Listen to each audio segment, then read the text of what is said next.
Hello everybody, this is Gregory with how I lost over 100 pounds and kept it off for 30 plus years, where there should be no hesitance in your weight loss and maintenance. Today we're going to continue the series Confessions of an Obese Child and talk about my experiences in athletics as a fat kid. Now before we begin, if you need help with your weight loss, contact me through the Clarity FM link found here in the episode notes. Also check out my website, which has a lot of useful information, my podcast, and if you appreciate my content, please like the video ahorita, right now, and also there is a link for PayPal if you want to make a donation. All right, so I'll put a banner in for the playlist for Confessions if you're new to these. These are just kind of recollections or reminiscences of what it was like to be a fat kid. If any of you were fat as a child, you can maybe relate to some of these things. So today we're going to talk about my experiences as being a quote an athlete, a lumbering athlete. So I had experience with two sports growing up, baseball and soccer. So with baseball, I started probably in where they had the ball on the stick, probably like first grade. At that point, I wasn't too fat. I was probably like 90 pounds in first grade. I wasn't too fat. And I had a decent swing. My fielding was okay. And I did baseball for about 3 years, but the last year that I did baseball was roughly the last year I did soccer, which was around 11. And I was a good, by that point, 50 pounds and 5 inches taller than everybody else.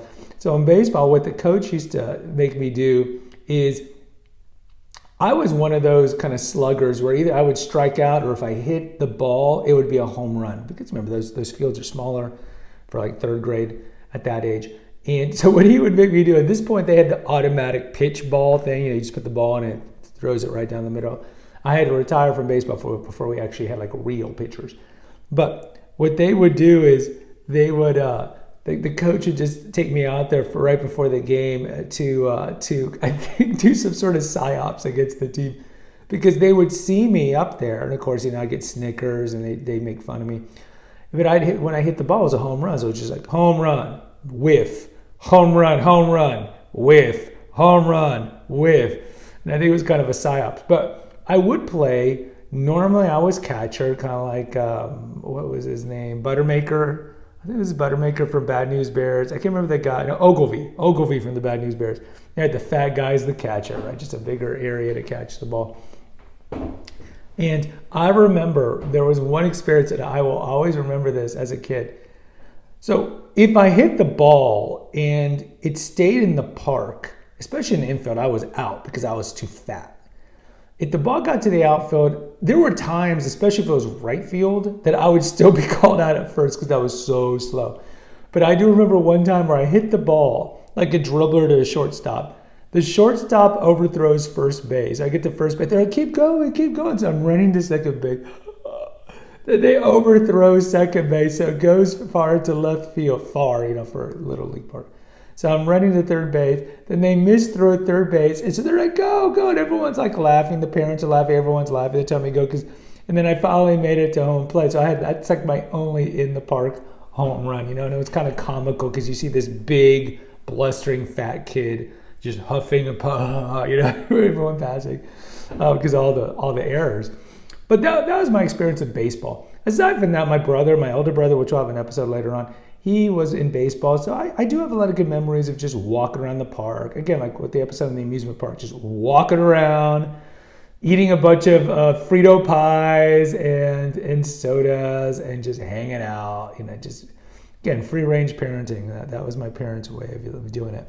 Now, with soccer, that was my family's sport. My family's from Mexico. Soccer is important. My brother, again, was captain of his soccer team that won the state title at the Catholic school we went to.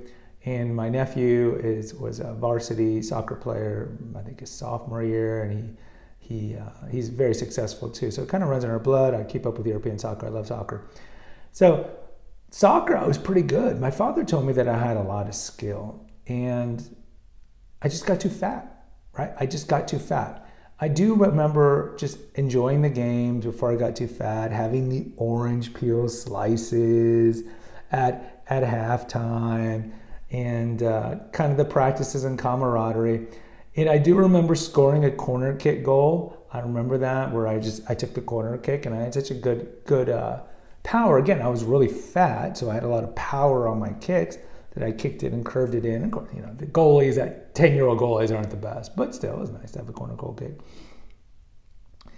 And then later, when I got fat, the coach just put me as a fullback. And I remember the coach just telling me, it's like, look, right before they kick it, just get in front of them. So I can't tell you how many bruises I got as the fullback. Right before the kid would kick it, I would just get in front of it because I'm just gigantic wall, right? So they kick the ball, bounces off of me and rolls off of me. Now, there was a time that they put me as a striker, as a forward, because I guess that the mentality was kind of like, I'm so fat and big, but I have such a strong leg because I'm so fat that you should just put me up as a number 9, right? The front, kind of like a Holland, you know, from Man City. Just put him up front, he'll get the ball in. And so for a little while, they made me a striker, but ultimately the last position I ever did was fullback because I just was too fat. I was just too big. And when 11 years old, third grade rolled around, I can't remember what age, they go from the smaller fields to the regulation size soccer fields. And at that point, I was too fat. I couldn't keep up. I wasn't useful to the team, and therefore I retired. Now, for the next 6-7 years after that, I didn't do any sports. I did bowling. And then I had a chance in high school to play football. The coach came to me, the football coach, and he's like, we want you to be on the football team. Now, understand, I kind of had this ambivalence because the guys on the football team were always the type of guys that bullied me very badly in middle school and high school. But also, you always have this kind of tractor pull to be with the popular people. And you think, okay, well, if I join the football team, maybe they will like me more and bully me less. And it's kind of like, you know, like Varsity Blues. You see these movies where there's always the comical fat kid, the offensive lineman fat kid. I would have been like that because I would use humor to kind of deflect the name calling from me. But I thought about it and I decided not to do it because even at that age, at 16, I realized that yes, I would be exercising more, being in practice, but A, they were just going to use me. They were just using me. And B, they would just want me to get fatter and fatter. So any chance of dieting would have gone out the window because they would have encouraged me not to lose the weight because they want the fat offensive linemen to protect them. And it was roughly around that time, maybe a year later, that I started losing weight.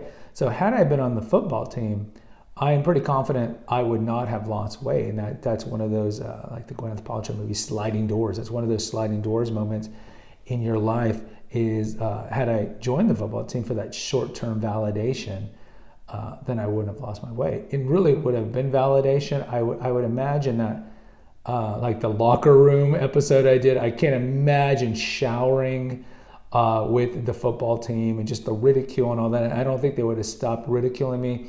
They probably would have been a little nicer because I was part of the team and helping the team as long as I was doing well, protecting the quarterback. But overall, I'm pretty grateful and glad that I did not join the team because I think in the long run, certainly it benefited me.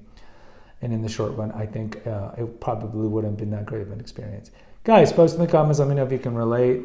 Please hit the notification, subscribe, and like button. Share with others. Until next time, take care. God bless and pray.